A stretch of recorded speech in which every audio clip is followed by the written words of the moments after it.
Hey guys, welcome back to my channel. It's Amberly. Today I'm going to tell you all about my favorite books of 2025, which I'm really excited about because it was kind of a weird reading year, but I had a lot of bangers and I do have a top 6 for you, which is a random number, I know, but it's just I couldn't really narrow it down to 5. That was just a bit too difficult. So I did 6, and then I have like 2 honorable mentions that I want to tell you about. So I'm just going to get right into it. If you've read any of these books, please let me know what you thought. I would be really curious to see if anyone hated the books that I loved. That's always interesting. This is not a ranked list, by the way. I cannot really rank this list, so I'm just gonna not. The first book that I want to tell you about is The Employees by Olga Ravn. I actually went into an indie bookshop and I was like, I need to read something that's not popular on Book Talk. I'm not on TikTok anymore, but like, that's not popular in this sort of like bookish space online, because I just need to read something different. I need to make sure that I'm like, you know, branching out and expanding my taste. So I picked up this book only to now find out that actually this book is like not, like this book is definitely online. Like this book has been online and this author has been online. She is a Danish author. This book, what got me was like the cover was really gross. It's like severed body parts. So that wasn't really for me, but I opened the book and there is a blurb by VanderMeer who says that few stories today are as sublimely strange and their own thing as Olga Ravn's The Employees. So I was like, you got me there. You got me there. One of my favorite things ever is speculative fiction that actually speculates and is kind of weird. That's just like my favorite. That's actually like my absolute favorite. I think you'll see on this list, there's a couple of those. But this book follows a spaceship full of employees, both human and otherwise, who are going through some interesting, let's say, transitions. There's these new objects on board that have somehow changed the way that they like view themselves and view each other and view the work that they do. This book is really like commentary on labor, which is super interesting, and I found it just so applicable to what's going on right now with like the development of AI technology. Super interesting in the background to think about that. But really the book is so different and unique than anything I've ever read. It's told in these statements and you don't know if you're reading the statement of a human or an android. And it's really interesting because they have such a complexity and a variety of ways to feel. Some of the androids, most of them actually, really desire to be human. And that perspective, why they feel that way and the way that they view humans, was super interesting to me. It's really fun to read about us from the perspective of people that aren't us, which obviously Olga Ravn is human, but I always love speculative fiction's ability to kind of force you to be flexible with your thinking. I find that just such an interesting exercise. And this book was so captivating. It's super interesting. It's quite confusing what's going on. Definitely in the beginning, it's quite confusing. You're like, what are these objects? Why are some people responding this way? Why are some people responding the absolute opposite way? So I found like the sort of strangeness of it all just very intriguing and compelling. And there's also this interesting quality to Olga Ravn's writing, which is that there's this like tension somewhere between the pages. Like it's not really on the pages, but you can kind of feel it. It's mounting, like tension is really mounting in the second half. And I just felt like I couldn't even breathe, to be honest. I was just like holding myself. I thought this was so good. And I thought the commentary on labor was just super interesting, especially when I was applying it to my own thinking about generative AI, how our relationship to labor and what kind of labor that is, and how our relationship to labor is really rapidly changing. Super interesting, very nice commentary on capitalism as well. If you're interested in that, it's definitely worth a read. Super weird. I loved it. My next book was also a really weird read, and I love that. This one is from the library, Pew by Catherine Lacey. Super interesting book. It follows a main character, Pew, named Pew because they don't have a name. They don't have a gender. They don't have race. They are ageless. They are sexless. They are also mute. Super interesting character. I love speculative fiction that does this, that just like wants to explore a concept and then will be weird in order to do so. So the main characters, Pew, we follow them as they wake up in this pew, this church pew in a sort of middle America, super Christian town. The book is a lot about this kind of religious belief analysis because Pew encounters all these heavily Christian people who take them in, but seem to be really troubled by the way that they present, by not being able to pin down whether they're white or Hispanic or whether they're a child or an adult. Like all of these, like, it seems that Pew presents differently to everyone who looks at them. And that's always interesting because it's almost like Pew is like this blank slate and people are either projecting their desires or their fears onto them. I would love to do a reread of this book because I wasn't really engaging in like any kind of deep analysis on my first read. And I think I rarely do, but I think this book would definitely reward a second read where you are interested more in analyzing what exactly it's trying to say. I found the book delightfully strange. I loved the sort of Southern Gothic vibe almost that it had. I really enjoyed that. And I just thought it was delightfully weird and definitely had a lot to say. I'm not sure I know everything yet that it had to say, but it really is one of those books I will definitely be returning to. So I highly recommend if that sounds interesting to you, if you like weird speculative fiction. Okay, it wasn't super speculative. It was more like literary fiction with a sort of like speculative element. My next pick was the third and final book in Jeff VanderMeer's Southern Reach trilogy. I have spoken many times on my channel about how much I love this series and how much it means to me. I think approaching the final book, I was quite scared for it to end. I found the book quite emotional. I also found it discombobulating and strange. And obviously all the books in the series are, but I think I found this one the most strange of them all. And I definitely need to reread. I think rereading it will be super interesting. And Jeff VanderMeer is one of those authors who really rewards you on a reread. I love this series so much. I think I can't really say what this book is about. I can only tell you really that the first book takes place in Area X, the second one doesn't. And then in this book, we return to Area X. And find it to be quite different, I would say, than what I thought it was like. And I think that was hard for me, which is interesting. Like I became so sort of emotionally attached to the concept of Area X that I think I was quite confronted with just how much I didn't know about Area X and how much I had misunderstood it in a sense. I don't feel like this book was saying like, this is actually the truth about Area X and anything else you thought was wrong. But it was really this interesting confrontation with me kind of feeling an affinity towards it and feeling that I had come to understand its nature. But then upon reaching this book, like that kind of blew up in my face a bit. And I found that quite difficult for some reason, like emotionally difficult. I haven't really dissected all my feelings about this book because I found it a really bizarrely emotional experience. I cried. I felt really weird, I think, a lot of the time reading this, which for a book to evoke such feeling in you is just crazy. And I also think like the events of this book are just so interesting and have not left my mind. And I do think VanderMeer is that kind of person and that kind of writer.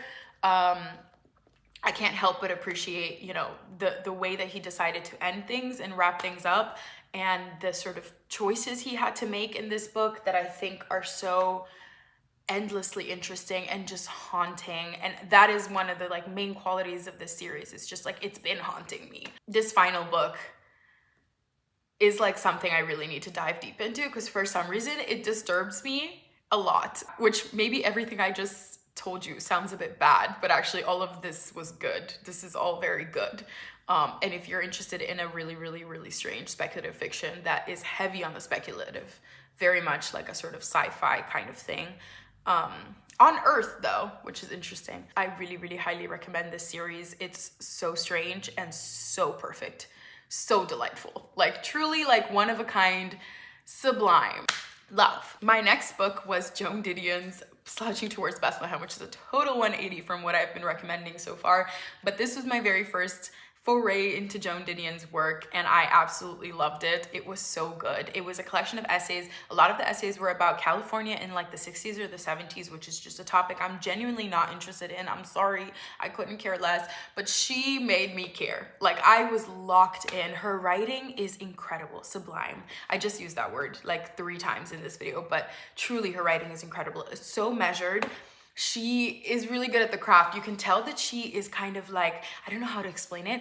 I can feel that she's holding herself back. Like she's really good at not saying too much. I don't know how to explain why I think that or why I feel that in her writing. I feel this like reticence. Oh yes, someone said exquisitely controlled.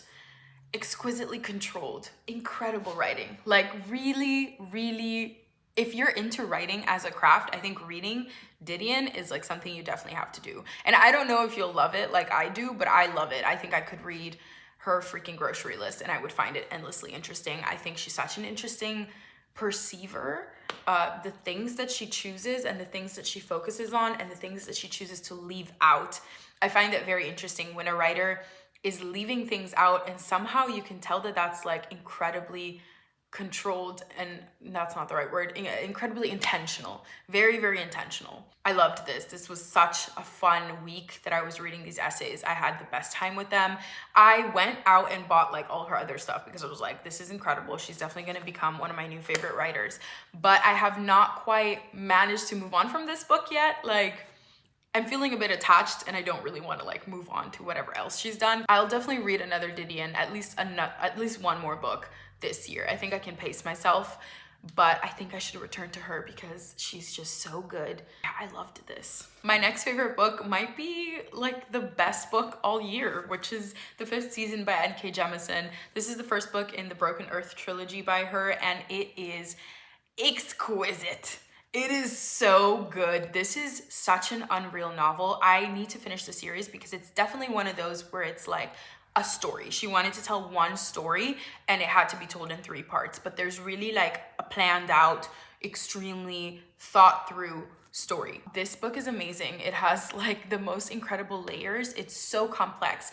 The race relations, the way that she chooses to construct the race in this series is interesting because it kind of subverts a lot of what you might expect. And it's also just so many layers of like political machinations, racial relations, power relations in general. Let's say it like that. This book is super, super interesting. It takes place in this like post-apocalyptic kind of Earth where climate change has kind of wreaked havoc on the continents. It's a completely different world. It's not super clear.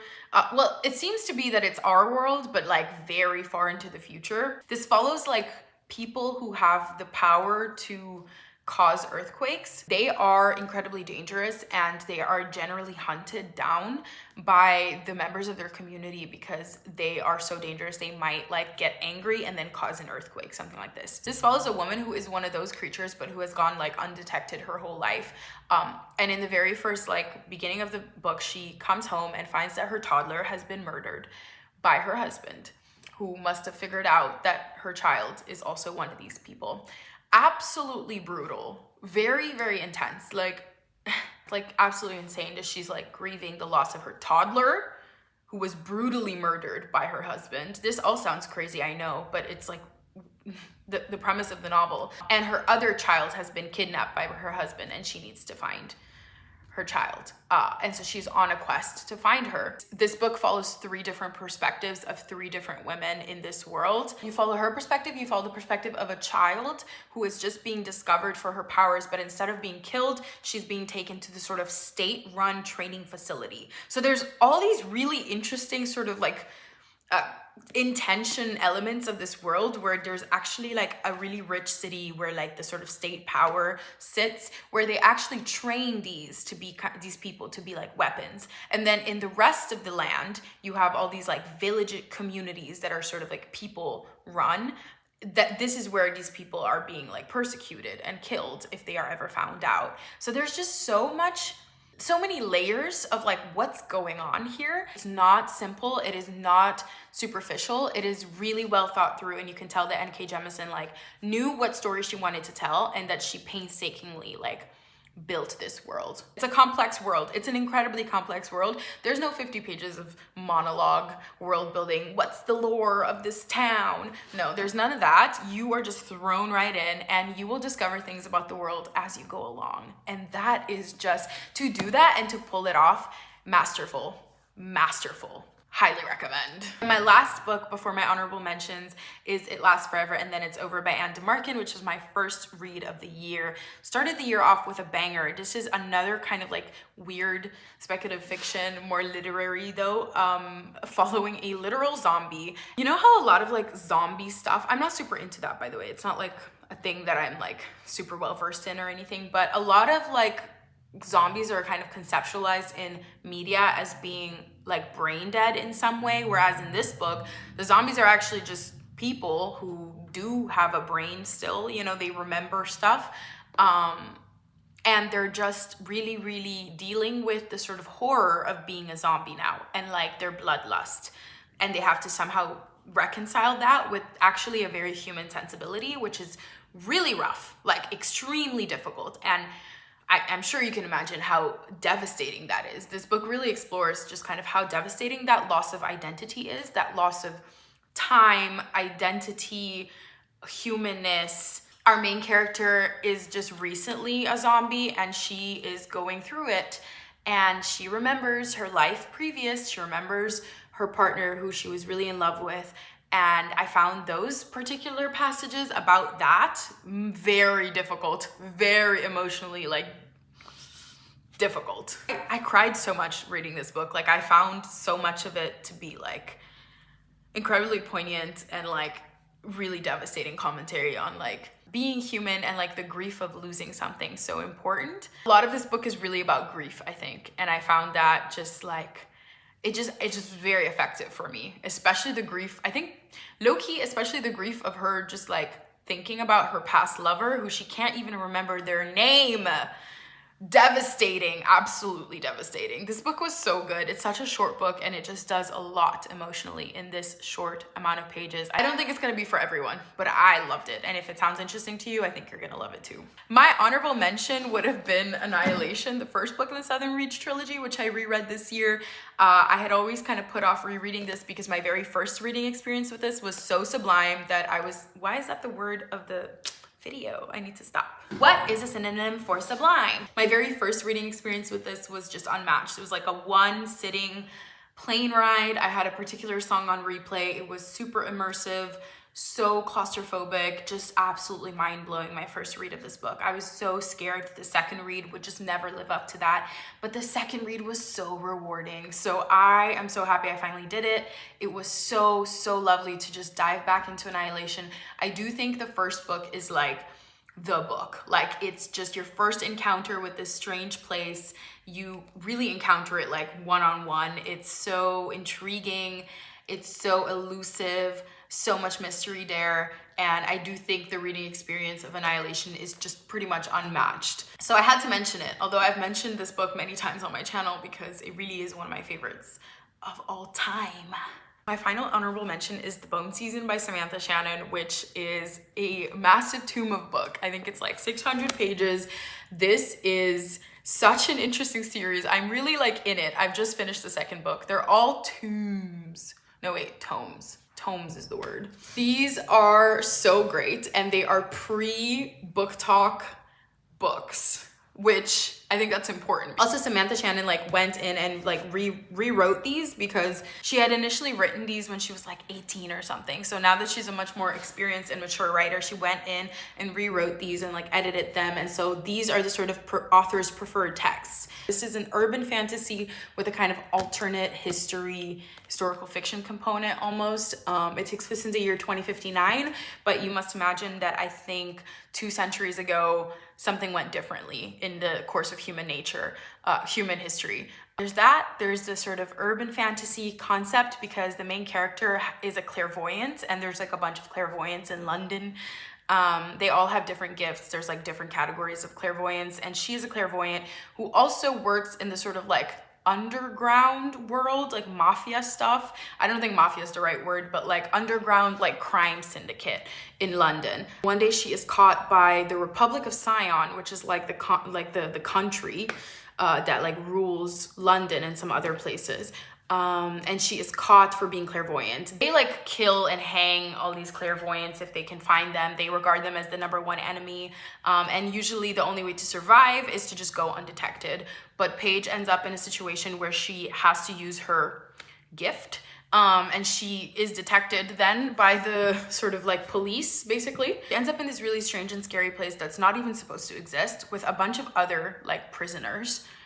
They're treated absolutely poorly, and it's a horrible place. I can't really tell you more about that, but there is a lot going on. There's like layers here. There's like layers of like political stuff going on. It's very much like a sort of dystopian setting almost. So that's part of it as well. It's not just an urban fantasy. It has like a real political angle, but there's just like so much going on in this series. I find it super interesting. I'm quite like attached to the characters at this point, and I really want to see where it goes. The first book I would say reads a little bit more YA, although the series will be an adult series. So it's not supposed to read YA. I think it reads kind of mature YA, pages like 19 or 20 at this point, and I do think it reads like the stakes are definitely higher than your average YA series, I would say. And I also think the writing is a bit more mature, but definitely the first book reads more like a sort of 2014 YA urban fantasy dystopia kind of novel, which I actually found delightful because that's exactly what I was chasing. I just feel like getting lost in a long series with like a lot of characters that I love, if that makes sense. Very niche. Yeah. And that was it for my best books of 2025 video. I hope you guys liked this video. Please let me know what your best reads were. I'm dying to know. I love watching these videos and I love seeing people's lists. Yeah,